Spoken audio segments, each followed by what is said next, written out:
Hello all students. Today we will start our day with the subject Hindi chapter 13 Hudhud. Hudhud एक bird का नाम है। हुदहुद को कलगी कैसे मिली? एक बार सुलेमान नाम के बादशाह आकाश में उड़ने वाले अपने उड़न खटोले पर बैठे कहीं जा रहे थे। बड़ी गर्मी थी, धूप से वह परेशान हो रहे थे। आकाश में उड़ने वाले गिद्धों से उन्होंने कहा कि अपने पंखों से तुम लोग मेरे सर पर छाया कर दो, पर गिद्धों ने ऐसा करने से मना कर दिया। उन्होंने बहाना बताते हुए कहा, हम तो इतने छोटे हैं, हमारी गर्दन पर पंख भी नहीं है, हम छाया कैसे कर सकते हैं। सुलेमान आगे बढ़ गए। कुछ दूर जाने पर उनकी भेंट हुदहुदों के मुखिया से हुई। सुलेमान ने उनसे भी मदद मांगी। वह चतुर था। उसने फौरन अपने दल की सभी हुदहुदों को इकट्ठा करके बादशाह सुलेमान के ऊपर छाया कर दी। सुलेमान बोले, मैंने गिद्धों से भी मदद मांगी थी, वे मेरी मदद कर सकते थे, पर उन्होंने मेरी मदद नहीं की। तुम गिद्धों से छोटे हो पर चतुर अधिक हो, तुम सब ने मिलकर मेरी सहायता की है। मैं तुमसे बहुत प्रसन्न हूँ। मैं तुम्हारी कोई इच्छा पूरी करूँगा। बताओ तुम्हारी क्या इच्छा है। मुखिया ने कहा, महाराज, मैं अपने सभी साथियों से सलाह करने के बाद अपनी इच्छा बताऊंगा।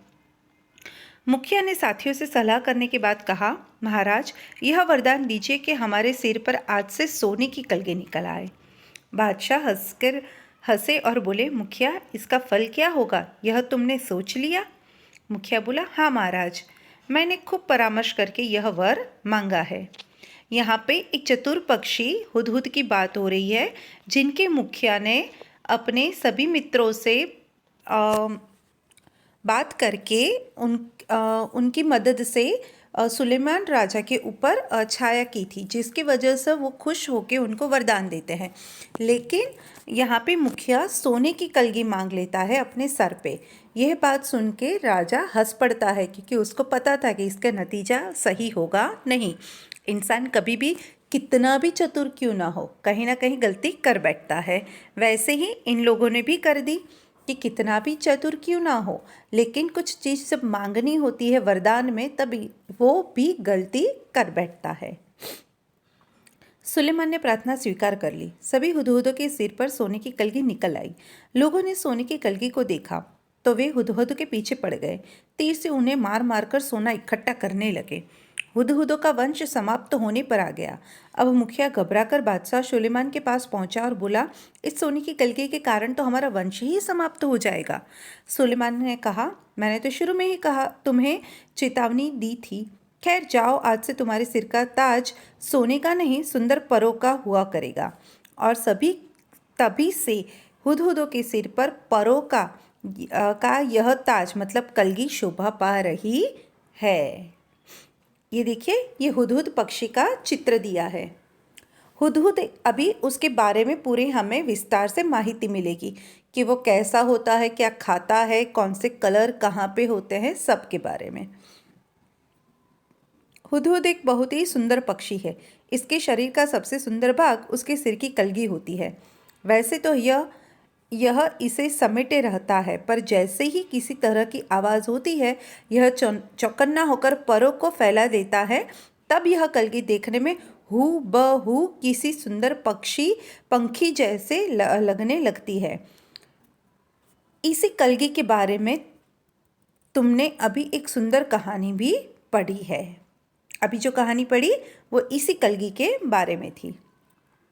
हुदहुद का सारा शरीर रंग बिरंगा और चटकीला होता है। पंख काले काले होते हैं, जिन पर मोटी सफ़ेद धारियाँ बनी होती है।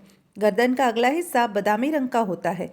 चोटी भी बादामी रंग की होती है, मगर उसके सिरे काले और सफ़ेद होते हैं। दुम का भीतरी हिस्सा सफ़ेद और बाहरी हिस्सा काले रंग का होता है। चोंच पतली, लंबी तथा तीखी होती है।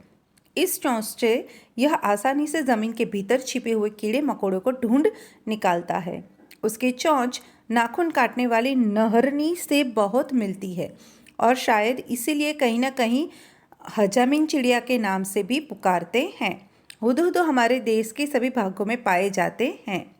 तुमने इसे अपने घर के आसपास अपनी तीखी चोंच से जमीन खोदते हुए अवश्य देखा होगा।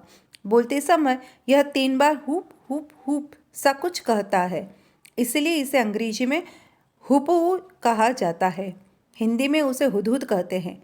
दूब में मतलब कीचड़ में कीड़ा ढूंढने के कारण हमारे देश में कहीं कहीं इसे पदुबिया भी कहते हैं और सुंदर कलगी की वजह से कुछ देशों में लोग उसे शाह सुलेमान कहकर पुकारते हैं। मादा हुदहुद 3 से 10 तक अंडे देती है। जब तक बच्चे अंडे से बाहर नहीं आ जाते वह अंडों पर बैठी रहती है, हटती नहीं। नर वहीं भोजन लाकर उसे खिला जाता है, पर दोनों में से कोई भी घोंसले की सफाई नहीं करता। संसार के विख्यात पक्षियों में से एक है यह हुदहुद। यह अपनी सुंदरता के लिए तो मशहूर है, पर इसे पालतू नहीं बनाया जा सकता और ना ही इसकी बोली में मिठास है। तो यह कहानी थी हुदहुद के बारे में, जिनके शरीर के बारे में, पंखों के कलर के बारे में, उनकी कलगी के बारे में, कहाँ रहते हैं, कितने अंडे देते हैं, कहाँ किस नाम से बुलाया जाता है और कैसी कैसी चीज़ें खाते हैं, वो सब आपने यहाँ पे जाना। आशा रखती हूँ आपको यह कहानी अच्छी लगी होगी और ये पूरा अध्याय आपको समझ में आ गया होगा। घर पे रहिए, सुरक्षित रहिए।